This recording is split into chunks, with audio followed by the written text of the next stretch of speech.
अस्सलाम वालेकुम विद्यार्थी मित्रांनो, तुमचं माझी Marathi for Urdu medium school या यूट्यूब चॅनलवर पुन्हा स्वागत आहे।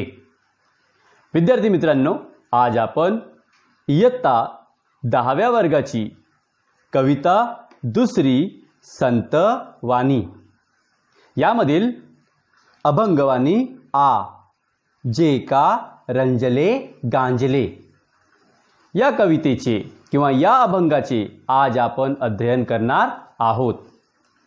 याशिवाय या कवितेवर आधारित विश्लेषण आणि कृती म्हणजे स्वाध्याय सुद्धा याच व्हिडिओमध्ये आपण बघणार आहोत। या अभंगाचे कवी आहेत संत तुकाराम महाराज। तो बच्चों, हम अपनी अपनी मराठी की किताबें और एक एक पेंसिल निकाल लेते हैं ताकि जब आपको इसका विश्लेषण समझाया जाए तो आप इसे अपने कॉपी में, इसे अपनी किताब में पेंसिल से शब्दार्थ लिख लेंगे। तो देखते हैं पान क्रमांक 4 अभंगवाणी 2 जे का रंजले गांजले। कवी आहेत संत तुकाराम महाराज। यांचा जन्म 1608 साली झाला आणि त्यांची मृत्यू म्हणजे समाधी 1650 साली झाली आहे। अब सबसे पहले बच्चों हम देखते हैं कि संत तुकाराम महाराज इन्होंने इस अभंग में हमें क्या वर्णन किया है, इस कविता के माध्यम से हमें क्या सीख दी है, हमें क्या सिखाया है, हमें क्या बोध दिया है। तो देखते हैं प्रस्तुत अभंगात संत तुकाराम महाराज यांनी साधूची लक्षणे सांगितली आहे। तर प्रस्तुत कवितेमध्ये किंवा प्रस्तुत अभंगामध्ये जे का रंजले गांजले या अभंगामध्ये संत तुकाराम महाराज यांनी साधू व्यक्तीची म्हणजे सज्जन व्यक्तीची यानी कि नेक इंसान की सज्जन व्यक्तीची लक्षणे सांगितली आहे। तो कवि ने इस कविता में सज्जन व्यक्ति कैसा होता है, नेक इंसान कैसा होता है, उसके लक्षण, उसकी खासियत ये बयान की है। और अगर आप मेरे इस वीडियो को पहली बार देख रहे हो और मेरे YouTube चैनल माझी Marathi for Urdu medium school को अगर आपने सब्सक्राइब नहीं किया हो तो जल्द से जल्द सब्सक्राइब करें और मेरे वीडियो को लाइक करें और आगे शेयर करें। और इसी वीडियो में इंशाअल्लाह ताला हम लोग विश्लेषण आणि कृति भी देखेंगे। तो चलो बच्चों, शुरुआत करते हैं अपने इस अभंगवाणी को। जे का रंजले गांजले त्यासी मने जो आपुले तोची साधू ओळखावा देव तेथेची जानावा। मैं जब पढ़ता हूँ, मैं जब गाता हूँ तो आप बरोबर ध्यान से उंगली रखकर किताब में उंगली रखकर मेरी बातें सुनेंगे, मेरे शब्द सुनेंगे और दोहराएंगे भी। फिर से देखते हैं। जे का रंजले गांजले त्यासी मने जो आपुले तोची साधू ओळखावा देव तेथेची जानावा। मृदू सभाय नवनीत तैसे सज्जनाचे चित्त ज्यासी अपंगिता नाही त्यासी धरी जो हृदयी।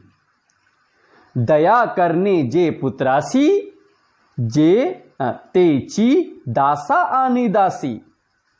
तुका मने सांगू किती तोची भगवंताची मूर्ती। तर अशा प्रकारे संत तुकाराम महाराज यांनी या कवितेमध्ये साधू व्यक्तीची म्हणजे सज्जन व्यक्तीची लक्षणे सांगितलेली आहे, वर्णन केली आहेत। तो देखते हम शुरुआत से।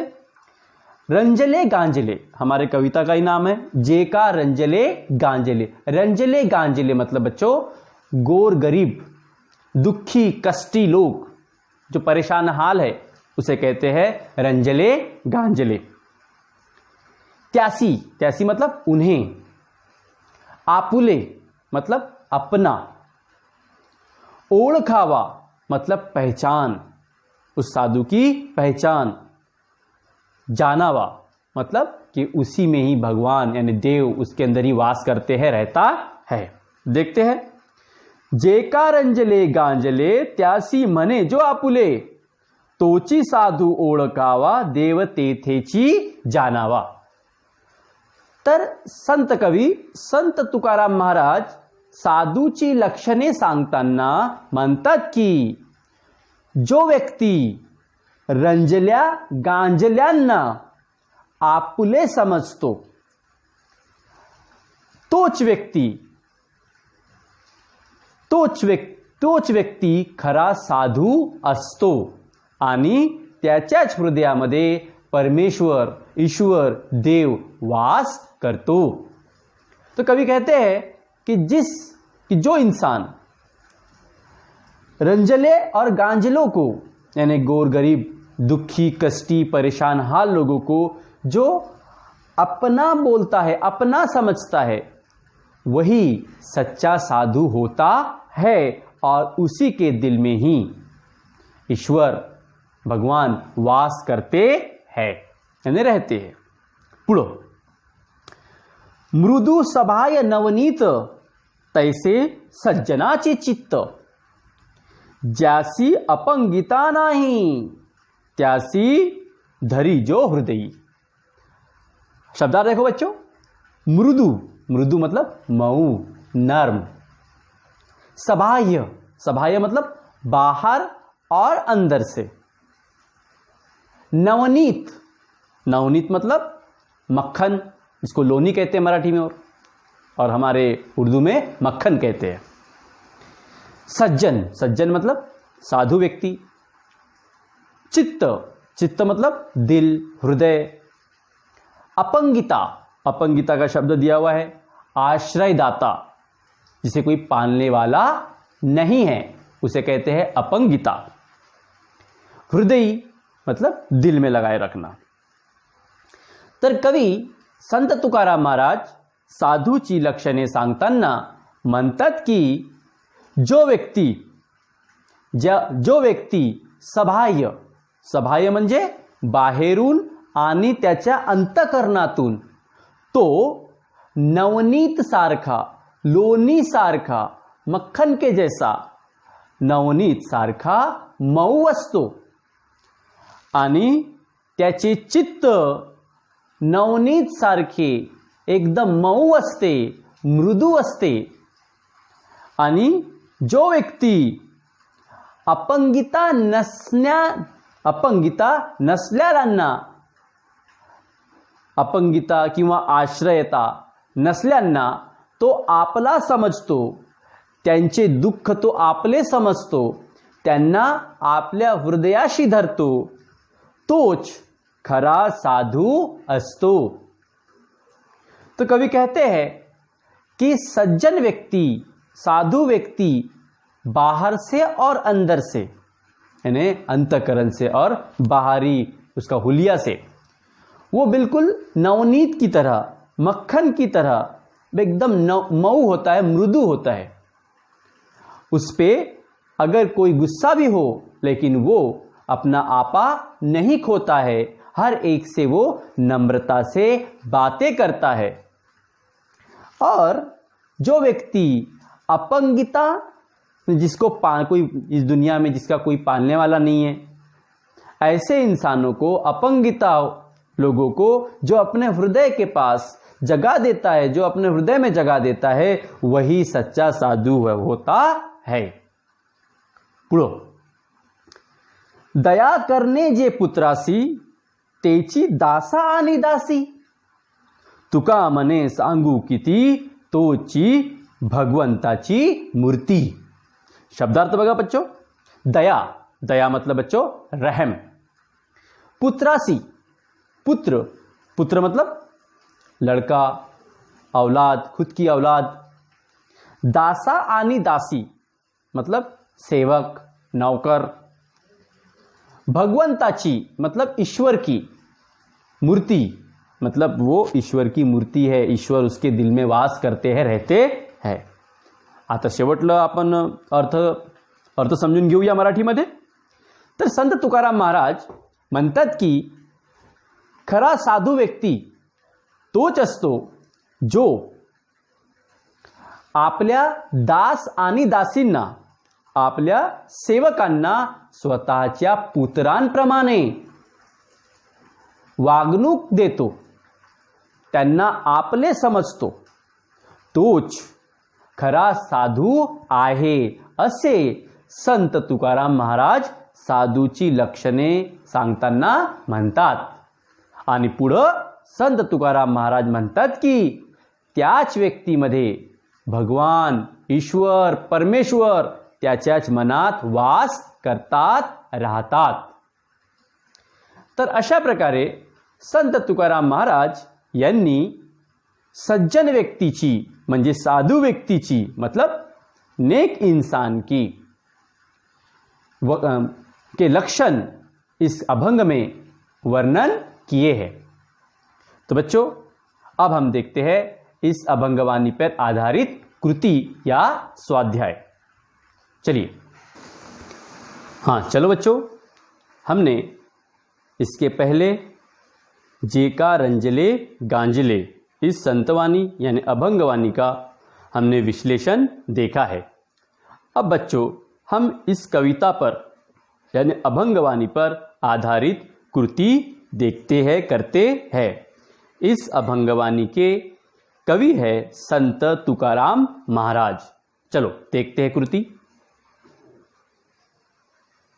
प्रश्न पहला, योग्य पर्याय निवड़ा, मतलब चूज द करेक्ट अल्टरनेटिव्स. कुछ ऑप्शंस दिए गए हैं, इन ऑप्शन में से हमें सही जवाब चुनना है और ये विधान, ये वाक्य पूरा करना है. तो देखते हैं. एक, साधू म्हणजे अशी व्यक्ती जी. साधू मतलब ऐसा इंसान जो अ रात्रंदिवस ध्यान करते, आ रात्रंदिवस भजन करते, ई दुःखी कष्टी लोकांना आपले समजते किंवा ई रात्रंदिवस भक्ती करते. तर याचं उत्तर येईल, उत्तर दुःखी कष्टी लोकांना आपले समजते. मतलब उत्तर हम कैसा लिख सकते हैं? और उत्तर साधू म्हणजे अशी व्यक्ती जी दुःखी कष्टी लोकांना आपले समजते. चला पुढं. प्रश्न दुसरा, परमेश्वराचे अस्तित्व डैश डैश बघावे. मतलब परमेश्वर का अस्तित्व यहाँ रहता है, तो कहाँ रहता है? ऑप्शन्स देखते हैं. आता आपण पर्याय बघू. अ, जे फक्त सज्जन समजले जातात त्यांच्यामध्ये. आ, रंजल्या गांजल्यांना आपलेसे करणाऱ्यांमध्ये. ई, समाजासाठी भजन पूजन करणाऱ्यांमध्ये. किंवा मोठा ई, एकांतात तपश्चर्या करणाऱ्यांमध्ये. तो बच्चों ऑप्शन पढ़ने के बाद ही हमें समझ में आ जाता है कि इसका सही उत्तर क्या होगा. क्या होगा? हाँ, आ, रंजल्या गांजल्यांना आपलेसे करणाऱ्यांमध्ये. तो इसका उत्तर कैसा लिखेंगे बच्चों? उत्तर परमेश्वराचे अस्तित्व रंजल्या गांजल्यांना आपलेसे करणाऱ्यांमध्ये बघावे. चला पुढं. हाँ, अब चलो बच्चों, अब हम देखते हैं दूसरी कृति. प्रश्न 2, खालील आकृति पूर्ण करा. यह आकृति दी गई है आपके पाठ्य पुस्तक में यानी किताब में ही ऐसा प्रश्न दिया है. इसको हमें इस तरह से लिखना है क्योंकि जो बॉक्स दिए गए हैं, जो डब्बे दिए गए हैं इस प्रश्न में वो बहुत छोटे हैं, तो वो हिसाब से इसे हमें ऐसा उत्तर लिखना होगा. खालील आकृती पूर्ण करा. संत तुकाराम महाराजांनी सांगितलेली साधूची लक्षणे. कि संत तुकाराम महाराज ने साधु के लक्षण कौन कौन से बताए हैं वो हमें लिखना है. 1, रंजल्या गांजल्यांना आपले समजणारा. 2, आतून बाहेरून नवनीत सारखे मृदू चित्त असणारा. 3. अपंगितांना आपल्या हृदयात स्थान देणारा. आणि 4. पुत्रांसारखे दुसऱ्यांवर प्रेम करणारा. अशी लक्षणे संत तुकाराम महाराज यांनी सांगितली आहे. पुढं चलो बच्चों, अब हम देखते हैं कृति 3. उत्तरे लिहा. ये कुछ बॉक्सेस दिए गए हैं, ये डब्बे दिए गए हैं. इन डब्बों को हमने इन विधानों की मदद से पूरा करना है. अ. साधू ज्यांना हृदयी धरतात ते. अपंग. आ. साधू ज्यांच्यावर पुत्रवत प्रेम करतात त्या व्यक्ती. दास आणि दासी. ई. नवनीताप्रमाणे मऊ असणारे. सज्जनाचे चित्त आणि मोठाई. संत तुकाराम महाराज यांच्या मते भगवंत ज्यांच्यात वास करतो अशा व्यक्ती. कोण? साधू. पुढं. हाँ चलो बच्चों, अब हम देखते हैं कृति क्रमांक 4. प्रश्न 4 स्वमत. अपने शब्दों में उत्तर लिखेंगे. अ. मृदू सभाय नवनीत तैसे सज्जनांचे चित्त. या ओळींचा तुम्हाला समजलेला अर्थ स्पष्ट करा. तो बच्चों, ये कविता की एक ओळ दी गई है, लाइन दी गई है. इस लाइन का हमें जो अर्थ समझा है वो हमें मराठी में लिखना है. और बहुत ही आसान है, बहुत ज़्यादा मुश्किल नहीं है, क्योंकि आपको कविता समझा दी गई है. अगर आप ध्यान से समझोगे, सुनोगे, तो इंशाल्लाह ताला ये सब आप लोग अपने मन से ही, अपने शब्दों में ही मराठी में लिख सकते हो. तो देखते हैं उत्तर. तो पहला पैराग्राफ, कविता का नाम, उसके बाद कवि का नाम और उस कविता में क्या दिया है वो लिख लो. पहला पैराग्राफ हो जाता है. देखिए उत्तर. जे का रंजले गांजले या अभंगामध्ये संत कवी तुकाराम महाराज यांनी साधूची लक्षणे सांगितली आहे. देखिए आपका पहला पैराग्राफ हो गया. पुढं चलो अब देखते हैं आगे. संत तुकाराम महाराज म्हणतात की जो व्यक्ती रंजल्या गांजल्यांना आपले समजतो तोच खरा साधू असतो. त्याच्याच हृदयात देवाचे वास असते. याशिवाय सज्जन व्यक्तीच्या अंतःकरण व बाह्य रूपाचे वर्णन करताना म्हणतात की जो व्यक्ती आतून व बाहेरून नवनीत सारखा मृदू असतो व त्याचे चित्त देखील नवनीत प्रमाणे मृदू व मऊ असते, तो सर्वांशी नम्रतेने वागतो, तोच खरा साधू असतो. तो ऊपर में जो प्रश्न में 2 ओळ दी गई है, 2 लाइंस दी गई है, उसका हमने विश्लेषण देख लिया है. और आखिरी पैराग्राफ देखो कैसा लिखेंगे. अशा प्रकारे कवीने साधूचे किंवा सज्जन व्यक्तीचे बाह्य रूप व अंतकरणाचे वर्णन केले आहे. बहुत आसान उत्तर है बच्चों, ऐसा ही लिखेंगे इंशाल्लाह ताला. स्वमत का प्रश्न 4 का दूसरा प्रश्न. साधू कोणाकोणाला कशी कशी मदत करतात ते कवितेच्या आधारे स्पष्ट करा. तो साधु व्यक्ति किस किस को किस तरह से मदद करते हैं ये हमें कविता के आधार पर स्पष्ट करना है. तो देखते बच्चों क्या है उत्तर. तो पहला जो उतारा है, पहला पैराग्राफ उत्तर का, उसमें कवि यानी कविता का नाम, कवि का नाम और उस कविता में कवि ने हमें क्या बताया है, क्या संदेश दिया है वो लिखना है. उत्तर. जे का रंजले गांजले या अभंगात संत तुकाराम महाराज यांनी साधूची लक्षणे सांगितली आहे. पुढं. संत तुकाराम महाराज म्हणतात की जो व्यक्ती रंजल्या गांजल्यांना आपले समजतो, त्यांचे दुःख हे आपले दुःख समजून दूर करण्याचा प्रयत्न करतो, तोच खरा किंवा सज्जन व्यक्ती असतो. पुढं. त्याच्यातच परमेश्वराचे वास करतो, म्हणजे त्याच्यातच परमेश्वर वास करतो. जो व्यक्ती बाहेरून आणि अंतःकरणातून नवनीत सारखा मृदू असतो आणि त्याचे चित्त सुद्धा नवनीत सारखे मऊ असते, तोच सज्जन व्यक्ती असतो. ज्या लोकांना अपंगिता म्हणजे आश्रयदाता नसतो, त्यांना तो आपल्या हृदयाशी धरतो. याशिवाय जो व्यक्ती त्याच्या दास आणि दासींना स्वतःच्या पुत्रांप्रमाणे वागणूक देतो, तोच खरा साधू व सज्जन व्यक्ती असतो. तोच सर्वांना मदत करतो. अशा प्रकारे संत तुकाराम महाराज यांनी साधूची लक्षणे सांगताना तो कोणकोणत्या व्यक्तीची मदत करतो याचे वर्णन केले आहे. पुढं चलो बच्चों, अब हम देखते हैं इस कविता पर आधारित आखिरी प्रश्न. कोणत्याही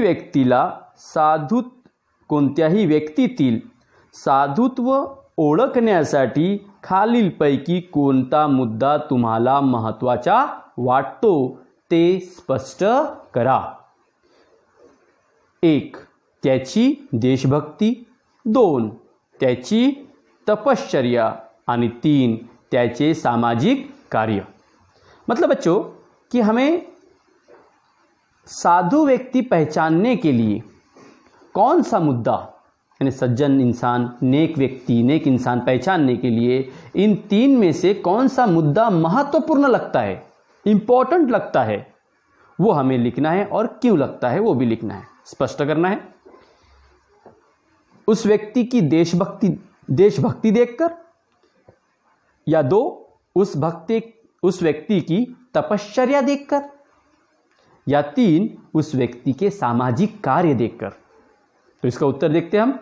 उत्तर, साधुत्व ओळखण्यासाठी मला, मतलब जो, क्योंकि हमें ये अपने शब्दों में लिखना है तो यहाँ पे मला यानी मुझे ये वर्ड आना चाहिए. इसे देखते हैं.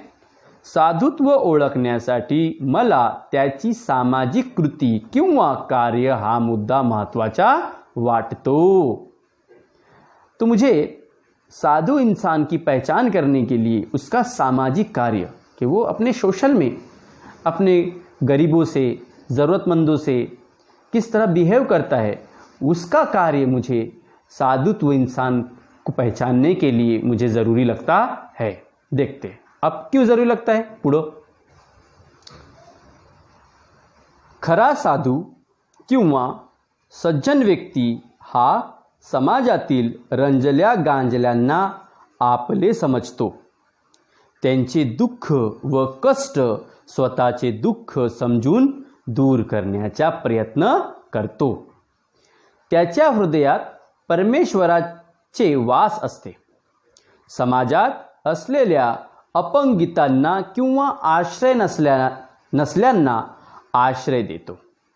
त्यांना आपल्या हृदयाशी धरतो. याशिवाय त्याच्या सेवकांना म्हणजे दासींना पुत्रांप्रमाणे वागणूक देतो व समाजातील प्रत्येक व्यक्तीशी तो नम्रतेने वागतो व त्याचे सबाह्य रूप हे नवनीत सारखे मऊ असते. अशा सामाजिक कार्य करणारा व्यक्ति खरा साधु असतो. तो मुझे ऐसा लगता है कि जो इंसान जो समाज में रंजले गांजले हैं उन्हें अपना समझता है और उनके दुख तकलीफ़ों को अपना समझकर वो दूर करने की कोशिश करता है, और जिस इंसान के हृदय में, दिल में परमेश्वर रहते हैं, और जो समाज में, जो व्यक्ति समाज में जो अपंगिता और आश्रय नस्ल्यांना लोगों को जो आश्रय देता है, अपने दिल के करीब रखता है, उनकी परेशानियां दूर करता है, और जो इंसान अपने दास और दासी को अपने पुत्रों की तरह, अपने बच्चों की तरह उनसे वागणूक करता है और जो व्यक्ति यानी जो इंसान अंदर और बाहर से यानी अंतःकरण और बाहरी रूप से नवनीत की जैसा यानी मक्खन की जैसा नरम मुलायम होता है और जो व्यक्ति सामाजिक कार्य करता है वही व्यक्ति मेरे नज़रों में सच्चा साधु होता है।